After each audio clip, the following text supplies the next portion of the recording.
শোলে সবাইদের কেন ভালো লাগে এবং আমি কেন শোলে নিয়ে কথা বলবো? Well, one of the primary reason কেন শোলে নিয়ে কথা বলছি, কারণ শোলে সিনেমাটা অ্যাকচুয়ালি সিনেমা হলে এসছে। স্পেসিফিক্যালি শিবেন্দ্র সিং দুঙ্গাপুরে ফিল্ম হেরিটেজ ফাউন্ডেশনে রিস্টোর করা Sholay the final cut. The final cut বলা কারণটা কি? তার কারণ শোলে দ্য ফাইনাল কাট হলো এসেন্সিয়ালি একটা ডিরেক্টরস কাট, যেটার মধ্যে শোলের যে মেন এন্ডিংটা, অরিজিনাল সিনেমাতে শোলের এন্ডিংটাই ছিল যে গব্বর সিংকে পুলিশ অফিসার্সরা ধরে নিয়ে চলে যায়। শোলে দ্য ফাইনাল কাটের এন্ডিংটা, স্পয়লার্স ফর আ মুভি যেটা 1970 সালে বেরিয়েছিল এবং যেটা ডিরেক্টরস কাট ডিভিডি আকারে বেরিয়েছিল 1990s-এ। দ্য স্পয়লার ইজ বেসিক্যালি যে ঠাকুর বলদেব সিং ফাইনালি আমাদের গব্বর সিংকে মেরে ফেলে। That was the ending. তো বক্তব্য হলো আমি শোলে নিয়ে কেন কথা বলছি। ফার্স্ট অফ অল, কারণ এটা একটা সিনেমা যেটা অ্যাকচুয়ালি 2025 সালে বেরিয়েছে। সেকেন্ড অফ অল, পুরোনো সিনেমাকে রিস্টোর করে ফিল্ম হেরিটেজ ফাউন্ডেশন যে কাজটা করছে সেটা একটা খুব ইম্পর্টেন্ট কাজ, যেটা নিয়ে প্রশংসা করতেই হয়। আমি 1 বছর আগে অরণ্যের দিনরাত্রির যে ফিল্ম হেরিটেজ ফাউন্ডেশনটা, সেইটা আমি লাকিলি দেখতে পেয়েছিলাম, কারণ আমি শিলিগুড়িতে ছিলাম এবং শিলিগুড়িতে হঠাৎ করে এসছিল, দ্যাট ইজ ওয়াই। তো ওই কারণে, এবং আমি Aranye Dinratri, that was the first time I had seen Aranye Dinratri, and I was lucky enough to see that in all its 4K restored glory. So having the capacity and the capability to watch Sholay in a fully remastered 4K version, and তাও আবার একটা final cut, a cut which arguably আমি কিন্তু দেখিনি। এই কাটটা আমি দেখিনি। অরিজিনাল শোলে সবাই দেখেছে, অরিজিনাল শোলে আমারও দেখা, অতবারও নয় বাট আমার দেখা। তো শোলে ফাইনাল কাট কেমন লাগলো প্রশ্নটা খুব দুষ্কর একটা প্রশ্ন, কারণ কেমন লাগার কোনো প্রশ্ন ওঠে না। আপনি যদি ইন্ডিয়ান হন, আপনি যদি ভারতীয় হন, আপনি শোলে না দেখেও শোলে দেখেছেন।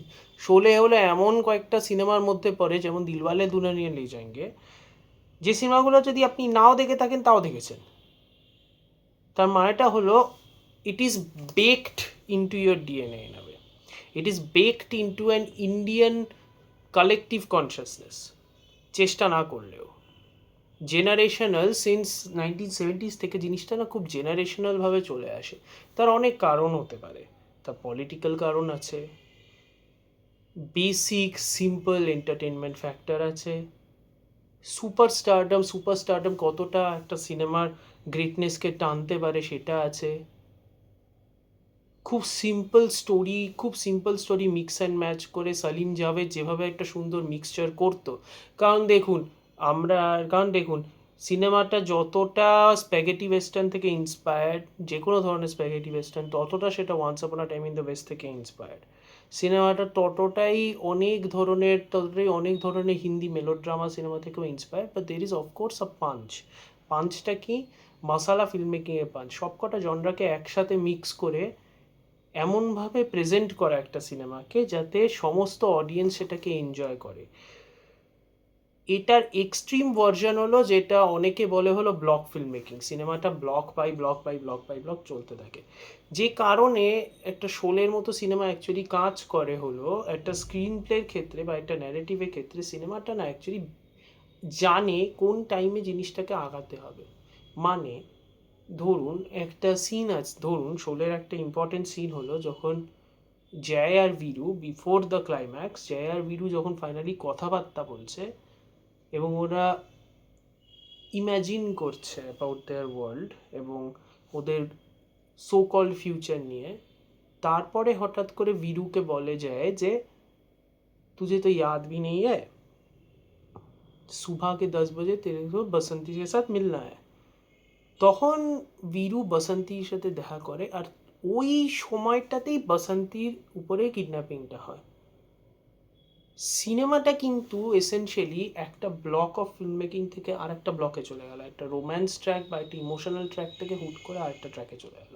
আই এম নট সেইং যে ওই ট্র্যাকটা সবসময় কাজ করে, আই এম নট সেইং যে এই ফ্লোটা সবসময় কাজ করে, বাট কি বলুন তো, সিম্পল হিন্দি কমার্শিয়াল সিনেমাতে কীভাবে ডিফারেন্ট ট্র্যাকস থেকে মুভ করতে হয়, বা কীভাবে ডিফারেন্ট ট্র্যাকস থেকে মুভ করলেও একটা ন্যারেটিভ যে ফ্লো থাকে সেটাকে মেনটেন করতে হয়, সেই জিনিসটা না আজকালকার দিনে কমার্শিয়াল সিনেমাতে ব্যাপারটা ওটা ভুলে যাওয়ার থেকেও বড় কথা, দে আর so invested in scale, they are so invested in the glamour of it all, they are so invested in the grandeur of it all, because very frankly তারা তাদের অডিয়েন্সকে চেনে না, স্পেশালি হিন্দি ফিল্ম অডিয়েন্সদেরকে হিন্দি প্রডিউসার্সরা আর হিন্দি ডিরেক্টার্সরা চেনে না।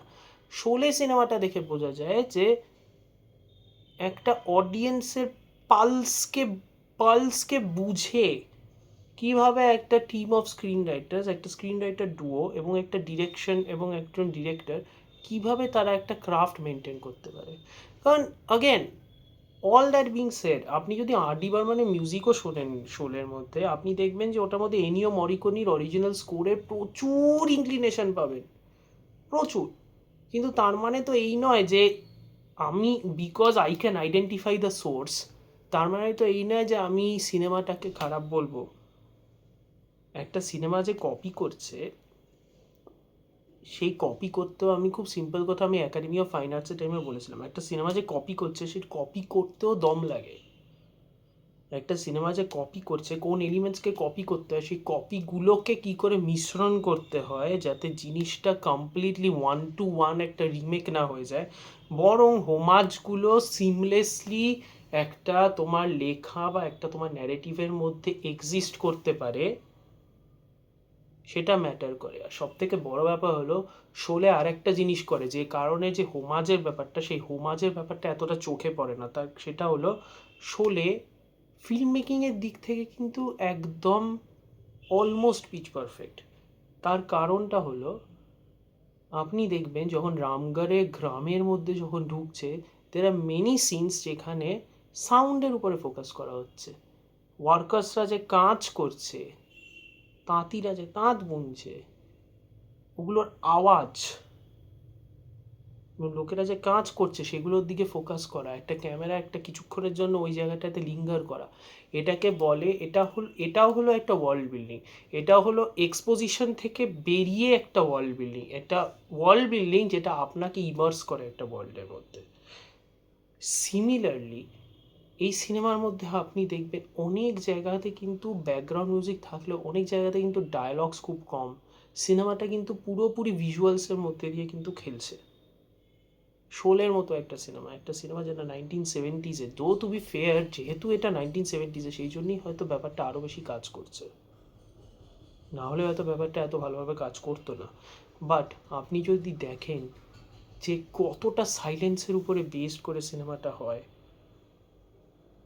অদ্ভুত লাগে, নিজেরই অদ্ভুত লাগে। সেই জন্য আমি শোলে যখন দেখছিলাম, কিছু কিছু কাটস, কিছু কিছু এডিটস, কিছুটা ইনক্লিনেশন অফ সাইলেন্সের, সেগুলো দেখে আমার অদ্ভুত লাগছিল, কারণ আমার মনে হচ্ছে আমি একটা মডার্ন ডে ফিল্ম দেখছি। অনেকটা মডার্নিটির অনেক কটা ট্রোপস বা অনেক কটা প্যাটার্ন, সেটা কিন্তু আপনি শোলের মধ্যে দেখতে পারবেন। অফকোর্স মেলোড্রামা আছে, জয় আর বীরুর বন্ধু, অ্যান্ড অফকোর্স প্রচুর ফ্লজ আছে। কারণ দেখুন ফার্স্ট হাফটা যদি দেখেন, ফার্স্ট হাফটা পিওর মশালা ফিল্ম মেকিং, যেটার মধ্যে এক একটা সেকশন আপনি যদি আইডিয়ালি চিন্তা করে দেখেন, জয় আর বীরুর ওই যে আসরানি, দ্য লেট গ্রেট আসরানির ওই জেলারের সাথে যে ওই পুরো হাইজিনসের ব্যাপারটা, ওটা না থাকলেই হতো, যদি ঠান্ডা মাথায় চিন্তা করেন। যদি পুরোপুরি একটা ন্যারেটিভ স্ট্রিনজেন্সি যদি মেনটেন করা হয়, একটা ন্যারেটিভ স্ট্রিমলাইন করা হয় ব্যাপারটা, তাহলে তো ওই সেকশনগুলো না থাকলেই হয়। সব থেকে বড় ব্যাপার, ফ্ল্যাশব্যাক সিকোয়েন্সেসগুলো অত দরকারই নেই সেকেন্ড হাফের মধ্যে। জয়া বচ্চনের রাধা, মানে জয়া ভাদুরীর রাধার ক্যারেক্টারটার ওই যে ইমোশনাল একটা ফ্ল্যাশব্যাক, যেখানে বেসিক্যালি বলা হয় যে her life is now devoid of colour, এটা তো একটা সিম্পল এক লাইনের ডায়লগ দিয়ে বললেই হতো। এইটা তো পুরো একটা ওরকমভাবে ফ্ল্যাশব্যাক সিকোয়েন্স, সেটা একটা হোলি দিয়ে ওখানে তো লাগতো না, দরকার নেই, রাইট? ঠান্ডা মাথায় চিন্তা করে দেখতে গেলেন মনে হবে দরকার নেই। এবং সত্যি কথা বলতে কি, ন্যারেটিভটা যে খুব একটা পারফেক্ট তা কিন্তু নয়, বরং আমার মনে হয় মাইক মিক কেহিল একজন বড় ক্রিটিক, তিনিই বলেছিলেন যে ন্যারেটিভটা কিন্তু ন্যারেটিভটা কিন্তু মাঝে মাঝে কনফাউন্ডিং। আমি তার সাথে অ্যাগ্রি করি না, ন্যারেটিভটা আমি কনফাউন্ডিং বলবো না, কিন্তু যে কারণে এতগুলো এলিমেন্টস, এতগুলো ক্যারেক্টার্স, এতগুলো ভাবনা চিন্তা সব কটা কাজ করে, ইজ বিকজ সেকেন্ড হাফে গিয়ে কিন্তু পুরো জিনিসটা কিন্তু একসাথে মিল্ক হয়ে যায়। আর সব থেকে বড় ব্যাপার হলো, আমি শোলেটা দেখে রিয়েলাইজ করলাম, আমি শোলে প্রায় 10 বছরের উপরে হয়ে গেছে দেখেছি, আমার কিছু কিছু সিন একদম মনে ছিল না, বাট কিছু কিছু সিন কিন্তু আমার ভিভিডলি মনে আছে, মানে ভিভিডলি। এটার কারণ হলো খুব সিম্পল, একটা audience, they are always going to forgive, they are always going to ensure যে they are going to remain engaged and they are going to remember your movie যদি সিনেমার মধ্যে যা যা ইমেজারি আছে সেই ইমেজারিটা যদি ডেলিভার করা হয় একদম ইন্টেন্সিটি দিয়ে, মানে কিছু কিছু ইমোশনাল ইন্টেন্সিটি যদি পুরোপুরি ক্যাপচার করে না, তাহলে সেটা অডিয়েন্সের গায়ে লেগে যায়। এবং সেটা তখনই হয় যখন ডিরেক্টোরিয়াল ভিশন এবং স্ক্রিন রাইটার ভিশন একদম পারফেক্ট থাকে, যেটা খুব স্বল্প ভাষায় বা খুব সিম্পল ভাষায় যেটাকে বলে কনভিকশন, যে টার্মটা প্রচুর লোকের আজকাল ব্যবহার করে উইথ নো আন্ডারস্ট্যান্ডিং হোয়াটসোএভার। কনভিকশন একে বলে। কনভিকশনের কারণেই একটা দিলওয়ালে দুলহানিয়া লে জায়েঙ্গে কাজ করে, কনভিকশনের কারণেই রাজামৌলি RRR বা রাজামৌলি বাহুবলী কাজ করে। আমি সিনেমার কোয়ালিটির ব্যাপারে বলছি না, আমি বলছি সিনেমাগুলো কেন কাজ করছে, কনভিকশনের কারণে। এবং কনভিকশনের কারণেই অনলি এরকম। এবং সবথেকে বড় ব্যাপার হলো, অনেক কয়েকটা সিনেমায় যে এতগুলো সিনেমা যে কাজ করছে, আপনারা বলতেই পারেন যে তার মানে কি সমস্ত কমার্শিয়ালি সাকসেসফুল সিনেমাই কাজ করে কারণ অডিয়েন্সদের এই ব্যাপার করে? না, longevity is a massive factor, shelf life is a massive factor. এরকম প্রচুর সিনেমা আছে, like Pushpa, like animal, like অনেক কিছু। ওইসব সিনেমা কিন্তু I highly doubt after a decade or after 2 decades কেউ মনে রাখবে কিনা, ঠিক আছে? কারণ ইমেজারিগুলো সবসময় কাজ করবে না, কারণ ন্যারেটিভের মধ্যে স্ট্রেংথ বা ইমেজারিটা কোন দিকে ড্রাইভ করছে, যে ইমোশনাল টার্ময়েলটা যেটা, সেইটা যদি না থাকে তাহলে কিন্তু কোনোদিনও কাজ করবে না। আপনি যদি দেখেন সিনেমাটার কিন্তু ফুল ন্যারেটিভ আর্কটা কিন্তু ultimately is the tussle between Thakur and Gabbar. End of the day বাকি সবাই, সেটা আমার জয় হোক, সেটা আমার বীরু হোক, সেটা আমার রাধা হোক, সেটা আমার বসন্তী হোক, everybody is ancillary, every single person is ancillary. The entire emotional through line is Gabbar and Thakur, এবং সিনেমাটা কিন্তু পুরোপুরি মেনটেন করে সেটা। এবং গব্বর আর ঠাকুরের যে ভায়োলেন্ট টাসেলটা, ওই ভায়োলেন্ট টাসেলের মধ্যে ওই অরবিটেই কিন্তু ঢুকে যায় জয় আর বীরু। এবং ভায়োলেন্স বিগেটস ভায়োলেন্স, ওই কারণে যে রিয়াকশনটা হয় সেটাও কিন্তু সিনেমাটা in its own commercial way সেই সিনেমাটা কিন্তু এক্সপ্রেস করে।